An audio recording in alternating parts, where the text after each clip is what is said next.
NATO's anti-Serbia Balkan bloc has ended up making Serbia stronger than ever. Yes, we are about to see a greater Serbia very soon. Hi and welcome to TFI Global, the foreign affairs and geopolitical analysis arm of the TFI Media Group. I'm your host Vedika. Let's begin with the video report. The Balkans have been home to many ethnic and cultural groups, each with its own unique history and traditions. Among them, the Serbs stand out as people with deep desire for unification. For centuries, they have sought to unite their lands, which have spread across the Balkans into a single state. The idea of Serbian unification is not new. It dates back to the Middle Ages when the Serbian Empire was at its height, stretching from the Adriatic to the Black Sea. Even after the empire's decline, the idea of Serbian unity persisted, with various leaders and movements advocating for it over the centuries. Today, the dream of Serbian unification remains alive, with many Serbs still believing that their people should be united under one flag. But as of now, their situation is pretty isolated. Serbs are deliberately being ignored and isolated by the governments of four pro-EU nations: Albania, North Macedonia, Kosovo, and Montenegro. A Balkan Accord was formed to harmonize with the ethos of the EU and her Western kin. However, the Serbs dwelling in Serbia and Bosnia and Herzegovina were left bereft. But the leaders of these same Serb lands have proclaimed a striking and curious decree, leaving the Western world puzzled. A united Serbia is set to emerge.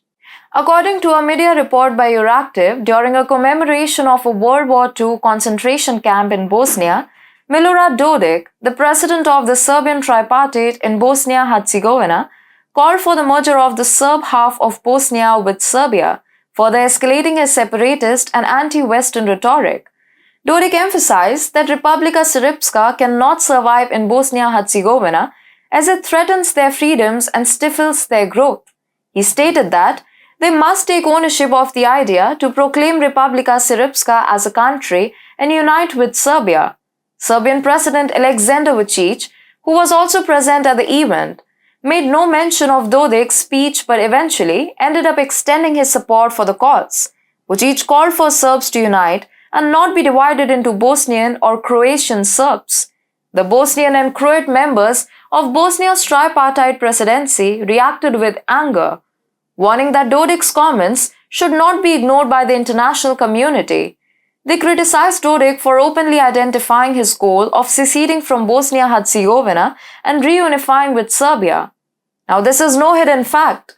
Serbs have never had a merry relationship with the Western world. Since the Balkan Wars of the 1990s, Serbia and the Western nations have had a protracted and complicated relationship. NATO was the very same alliance that ravaged Yugoslavia. The rift deepened in 2008 when the EU recognized Kosovo's independence, a move that Serbia vehemently opposed, as it views Kosovo as an inextricable part of its own territory. This is one major reason why Serbia is reluctant to join NATO. In addition, the president of Serbia, Aleksandar Vučić, has been known for being a strong opponent of Western sentiments in the Balkans, while Milorad Dodik is legitimately sanctioned by the US for his separatist calls. Though the West may harbor disharmony towards these leaders, the truth remains that the Serbian populace adores them for their unyielding anti-Western rhetoric. The formation of the Balkan Accord was intended to distance the Balkans from Serbia and move the region closer to the West. However, the plan died on the vine. The NATO's and EU's approach has inadvertently resulted in the creation of a united Serbia. Dodik and Vučić are now stronger than ever.